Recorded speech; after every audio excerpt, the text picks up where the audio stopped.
এইটো সম্ভৱ নহয় হয়। আমাৰ দেওবাৰে সৰু এটা মানে অনুষ্ঠান এটা আছিল, তাৰ কাৰণে আৰু আমাৰ ঘৰত প্ৰায় বহুত মানুহ আহিয়ে থাকে আৰু কোন ইমান মানুহ মনত ৰখাও টান দিয়কচোন। তাৰপিছত শনিবাৰে তেখেতসকলে প্ৰায় 5জন মান মানুহ মিষ্টাৰে ডেলিভাৰী দিব যাব ওলাইছে।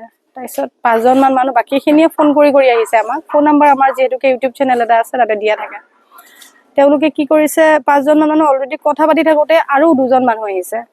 আহোঁতে মই তেওঁলোকক সুধিছো আপোনালোকৰ কি আছিল, কৈছে বাইদেউ আপোনাক আৰু দিবাকৰক চাব আহিছো। সেনেকে আমাৰ ছাবস্ক্ৰাইবাৰ আহে। মই ভাবিছো আপোনালোকে 2 মিনিট বহক, আপোনালোকৰ লগত কথা পাতিম। তেখেতসকলে বহা নাই, ঘূৰা ফুৰা কৰি আগলৈকে গৈছে, গৈ পেলাই দানাৰ ওচৰেদিও পাৰ হৈছে। আমাৰ সেইখিনি সময়ত ছাগলীক দানা দিয়াৰ মানে দানা প্ৰস্তুত কৰি আছে, খুৱাইও আছে। মই তাতে থিয় হৈ আছো, মানে কিমান ঔষধ কি দিব লাগে, আমি একে মানে মিনাৰেল মিক্সাৰ কেলছিয়াম এইবিলাক দিওঁ। তাতে কৈ পেলাই মই তেখেতসকলৰ লগত কথা পাতিব আগবাঢ়ি যাওঁতে তেখেতে খুব ততাতৈয়াকে ৰাস্তালৈকে গৈছে। বাকী কেইজনো গৈছে। মই সুধিলো কলৈ যায়, কৈছে হেৰি বাইদেউ তামোল এখন খাই আহো। মই তামোল খাই যদি মই আনি দিম আপোনাক, বহক তামোল খাব। কৈছে নহয় আমি কিবা বেলেগ খাম। মই তেতিয়া ভাবিছো হয়তো স্মোক কৰে বা কিবা সেনেকুৱা খাব, সেনেকুৱা লাজ পাইছে হয়তো ইয়াতে, তেনেকুৱাকে গৈছে। তেখেতসকলে যি গ'ল আৰু উভতি নাহিল। তাৰমানে উভতি নাহিলে। মোৰ সন্দেহ সেই 2জনৰ মানুহৰ ওপৰতে হয়। চিনি নাপাওঁ, ফোন কৰি অহা নাই। আৰু তেখেতসকলে অকলে এইটো কাম কৰিব নোৱাৰে, হয়তো বহুত দিনৰ পৰা অবজাৰভেশ্যন কৰি আছে আমি কেতিয়া ক'ত যায় বা তেখেত কেতিয়া কি যাব। হয়তো ৰবিবাৰৰ অনুষ্ঠানটোৰ কথাও জানে তেওঁলোকে হ'ব বুলি। প্ৰায় 20-25 লাখ টকা মূল্য ছাগলী। আমাৰ এলাখেলা ছাগলী নহয় আমাৰ তাৰমানে। আৰু প্ৰায় 75টামান মৰিল আৰু এতিয়াও পৰি আছে, হয়তো আপোনালোকে দেখিছে। সেইটোৱে মোৰ মতে লাষ্ট হওক আৰু মই সেই বিচাৰিছো। আমি মানে এতিয়া অসম চৰকাৰলৈ এটাই অনুৰোধ, যাতে ফাৰ্মখন আমাক গঢ়িবৰ বাবে কিছু পৰিমাণে হ'লেও আমাক সহায় কৰে। আমি সেই ব্ৰীড বিচাৰি আনি আমি আকৌ গঢ়িম, আমি হাৰি নাযাওঁ, আমি আকৌ উঠিম। যেনেকে গৈছিলো আমি আকৌ, হয়তো আমাক 2 বছৰ পিছ পেলাই দিলে, হয়তো অলপ সময় লাগিব। অসম চৰকাৰে এটা আহ্বান, আমাক যাতে মানে আকৌ মানে কিছু পৰিমাণে হ'লেও সহায় কৰে। আমি এখন লকডাউনৰ পৰা এনে সৰুৰ পৰা আমাৰ ঘৰত ছাগলী আছিল, কিন্তু যেতিয়া লকডাউনত মোৰ চাকৰিটো গ'ল, আমি মোৰ পত্নী, মই, মা দেউতা, এনেকৈ বৌহাত গোটেই মিলি, দাদা, আমাৰ সংঘৰ, আমি গোটেই মিলি এখন ছাগলী ফাৰ্ম কৰিছিলোঁ, মা পদুমী গড ফাৰ্ম। আৰু কম দিনৰ ভিতৰতে সমগ্ৰ অসমে মোক এইখন ফাৰ্ম আঁকোৱালি লৈছিল আৰু খুব ধুনীয়া চলিছিল। আৰু মই পাঞ্জাৱ, হাৰিয়ানা, ৰাজস্থানৰ পৰা মই নিজে গৈ খুব ভাল ভাল কোৱালিটিৰ ব্ৰীড কালেক্ট কৰিছিলোঁ। আৰু সেইবোৰক কৰি পেলাই মই এখন ব্ৰিডিং ফাৰ্ম কৰিছিলোঁ অসমত। সৰ্বপ্ৰথম অসমত ব্ৰিডিং ফাৰ্ম খুব কম।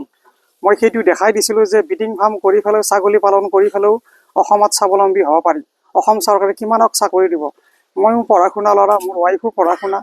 আমি এখন ছাগলী ফাৰ্ম কৰিছিলোঁ আৰু এইখন ফাৰ্ম প্ৰায় 2 বছৰৰ ভিতৰত মোক মানে অসমৰ ভিতৰত জাকত জিলিকা ফাৰ্ম গঢ় দিবলৈ সক্ষম হৈছিলোঁ। আৰু মই অসমৰ যুৱচামক লগত লৈ দেখুৱাই দিছিলোঁ যে ছাগলী পালন কৰি পেলাইও স্বাৱলম্বী হ'ব পাৰি। প্ৰায় মোৰ ফাৰ্মত 220, 200, 250, 125টা ছাগলী থাকেই। আৰু সমগ্ৰ অসমতে মই আলোড়ন সৃষ্টি কৰি দিছিলোঁ আৰু সকলোকে মই ছাগলী ডেলিভাৰী দি আছিলোঁ। আৰু এইটোৱে আজি 3 মাহৰ পৰা খুব ধুনীয়া এটা মানে আঁকোৱালি লৈছিল আৰু দেখাইছোঁ। কোনো নিকৃষ্টকাৰীয়ে এইটো সহ্য কৰিব নোৱাৰিলে আৰু নোৱাৰি কিনে আজি দিবাকৰ কলিতাৰ ফেমিলিক মাৰা নাই, মাৰিছে সমগ্ৰ অসমৰ পালকসকলক শেষ কৰি দিলে।